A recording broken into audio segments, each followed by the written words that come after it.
exactly what you're saying. Well, see this building right here? 988. They tore that building down 3 years ago and built this building, and it's almost completed. So imagine in another 5 years, all of these buildings right now are going to be that same height. Because, you know what I'm saying, this is the hood. It's real. Man, no, what I'm saying is I learned both ways from living in Lambert. What to do and what not to do. My name is Alex McCaskey Jr. They call me Cricket. I moved into Lambert in 1974. So do the numbers, as my man said, 44 years I've been living here. I was in the 4th grade when I moved into Lambert. I'm 54 years old right now. And all I can tell you, I learned how to be a man by growing up in Lambert. The do's and the don'ts. I had one of the mothers that will come outside and get you after a certain time. But I thank God for that, because I wouldn't be here right now. I grew up in 2114 Bryan Avenue, 181, right next to the church and the cemetery, the color of the green building, next to the basketball courts. Listen, I grew up with over 40 little brothers. What you see in this documentary is gonna be the ones that's left. My brother Herc, my brother Ronnie, my brother Will, all of us, we got love. That's why we doing this today, to tell the young fellas how it is to grow up living in the Bronx in America. It ain't easy being a young black man. But if I can make it out and become what I am today, so can you. Lambert wasn't easy, but it was a home. We had love in Lambert. We stuck together. They called this the dark side for many reasons, but we was the other side. We was alone, but we had love for each other. We all grew up going to school. I went to 167, PS6, then I went downtown to school. But my mom's is still living here 44 years later. She's still here, 2114, same apartment, 6B. Been in that apartment 40-some years. I still love Lambert. I come through here almost every other day to check on them when I can. Some days I don't, but it's always good to see the fellas. You know what I'm saying? We still give parties in the park right there. You know what I'm saying? We have a reunion, Lambert reunion, which is it's nice. If you're from Lambert, it's always the second week in August. The first Sunday, come out. I got love. But I learned what love is by growing up. You know what I'm saying? And when you grow up in the Bronx, you gotta make it yourself. Can't nobody do it for you. You gotta want it. You have to want it for yourself. And you gotta reach out and grab it. It wasn't easy, but it was a little hard. But listen, thank God I'm still here.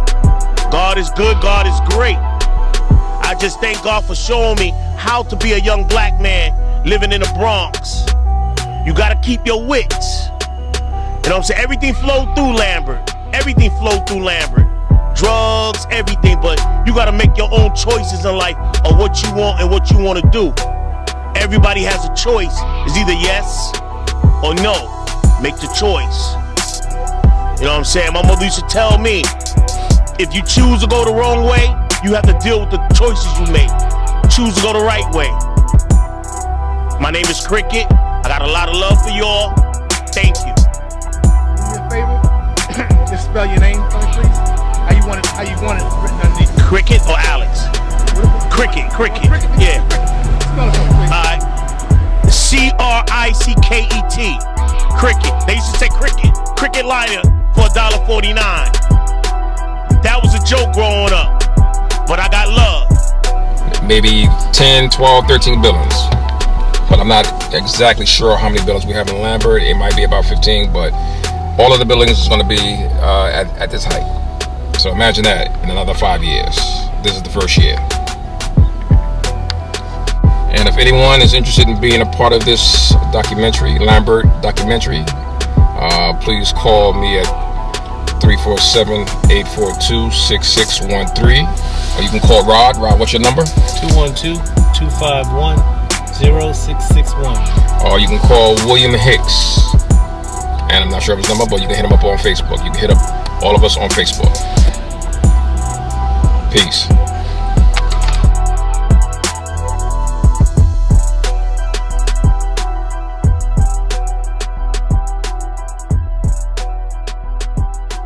Right, guys, if you like mac and cheese or salmon or lobster tail, if you ever in the neighborhood, come stop at 671 Morris Park Fine Food Cuisine.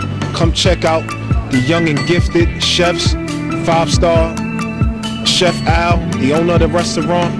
I'm marketing promotion. We have some of the best food you'll ever taste, like Mama Kuda's food. But anyway, just come on and check us out. You can call us at 718-822-1991. We deliver. You can call in your order. It's some of the most talked about food, man. Come support us. Fine food up here in the Bronx from Morris Park. This food is good. Soul food. I mean, it goes straight to your soul. I mean, I eat a lot. I'm a cook myself. This food is good. That chicken they got is called voodoo sauce, whatever. That stuff is good. That chicken good. Chicken good. Come on down. And have yourself a good time. Big Will. Talk to you later.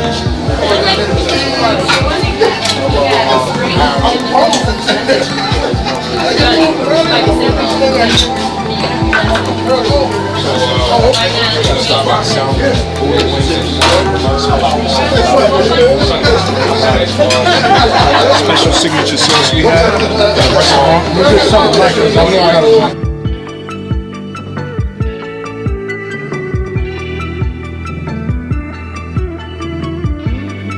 This is Herc from Lambert House's documentary, and I would like to thank one of our sponsors at Fine Foods up on Morris Avenue. If you're interested in being a sponsor, contact me, Herc, at 347-842-6613, and I would like to personally thank Slice, the director of Fine Food.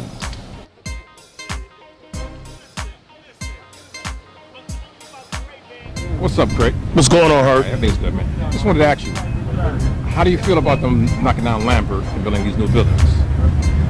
It's called regentrification. Right. I did construction for 30 years, so it's nothing you could do.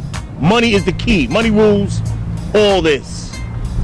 They wanted to do this 30 years ago, but they didn't have the mindset. They didn't realize what they had here next to the zoo. Right. Now 30 years later, 40 some years later, they realize with the zoo, the park, the train station, everything here is a major hub.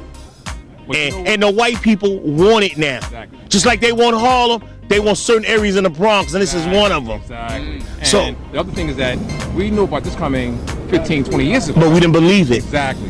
Now it's coming to true. Right. That's what you call high-rise maintenance. That's what you're gonna see now. It's the new way. It's recertification. So you've seen this time and time again. Yes. They did Harlem. They started from Midtown, they worked their way up. Now they're in the Bronx. The 70s and 80s was burn. Now look at it now. Now this, you come back here 5 years from now, all you're gonna see is this and a bunch of white people. That's why we're doing this. You're gonna see a bunch of white people. We will not be here. We'll be living back somewhere else. They want to push us out of the city into the suburbs, which I don't want to live in the suburbs. I'm a city boy, born and raised. You know what I'm saying? This is a great area. You got the zoo, you got the park, you got 5, 6, 7 bus lines here. You got the 2, the 5, you got the Cross Bronx, you got the Sheridan, you got the Bruckner, which is 5 minutes from here, the Bronx River, which is 2 minutes from here. Major roadways of going places. The Cross Bronx takes you straight to Jersey. And this is what the white people want. They want convenience now. They don't want to live on the island no more. They want the city back. So what can we do? We don't have the money. We don't put our money together. So I tell you, it's the Jews. They taking the city back the way they had it before. They own everything in the Bronx at one time. So they coming back to get what's theirs. What can we do? We ain't got the money to back it. There's nothing you can do but go with what's going on. This is called life. Question. Do you know anybody from 988 that's still around?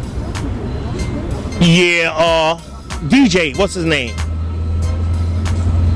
Oh my God, he's on my Facebook page. Tone? Yeah, Tony. Tone. Okay. He's the only one I know. And what's his name? Yeah, the Criers. And Brian and his brothers. So if you're in contact with any of them, let them know that we want them to be part of this. Yes. I'll reach out to Tony and let him know. But what can you do? Somebody told me they're giving out applications for the building, and they're giving Lambert first choice. But what's first choice is they're giving up 10% to 50% of the apartments, which is called low maintenance, which is called Section 8. It's going to be the apartments that's in the back with no view. All you're going to see is the back of the church. But the views that you see here is going to be left for the people that spend their money. So how many apartments are people from Lambert going to get in these buildings? 15%? So if they got a 200 units, that means we get 30 apartments? And 15 apartments? Will probably be filtered. Yeah, it's filtered out. According to income, yeah. Criminal records. Yeah, money. But what they're gonna do, they're gonna put 6% Section 8 with a welfare payday apartment because you have to please them. The other 10% is gonna be working class Section 8 according to what you make. And I don't know how they're gonna do the rest of the buildings, but that's how they work in Manhattan. So on that note, people need to come out, support us, give their experiences and what they're going through. Yeah. Closing down these buildings. Yeah. But listen, if you don't have your congressman and your guy, your whatever they call them, like Ruben Diaz or whatever on your side, there's nothing you can do. Once the paperwork is signed, and the paperwork's been signed for all this, it's just a matter of time. Right. Just a matter of time. And what they do is they push the people out, and most of the people now are young kids living on welfare. So they ain't got no choice. They got to go where Section 8 sends them. And the little elderly couples that's been here for 40 years, they're going to put them somewhere. Right. Well, that's what that building's supposed to be. Yeah. But we got to see how many of them will be, able to move there. So. Yeah. On that note, Crick, appreciate it, thank you, sir. I appreciate you asking me to be here. All right. One love. One love.